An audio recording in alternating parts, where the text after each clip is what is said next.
Friends, ఇప్పుడు మనము neck భాగం చూసుకుంటున్నాము. ముందు పార్ట్ మనకు ముందు నెక్ కావాలి కదా జాకెట్కి. చూడండి, ఇలా జాకెట్నే పెట్టేసి ఇలా మార్కింగ్ చేసుకోవాలి. మార్కింగ్ చేసేటప్పుడు కొద్దిగా లోపలికి తీసుకోవాలి రౌండ్. ఇప్పుడు మనము చంక భాగం చూసుకుంటున్నాము.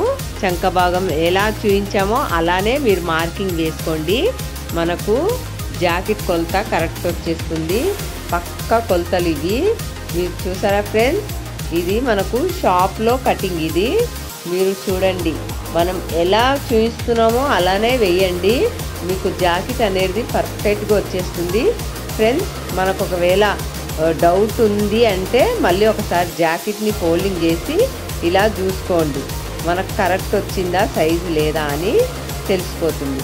మళ్ళీ మనకు ముందు భాగము డాట్స్ కూడా వేసుకోవాలి. ఇప్పుడు ఉక్సు పట్టి ఉంది కదా, మనం ఉక్సు రెండు కింది నుండి రెండు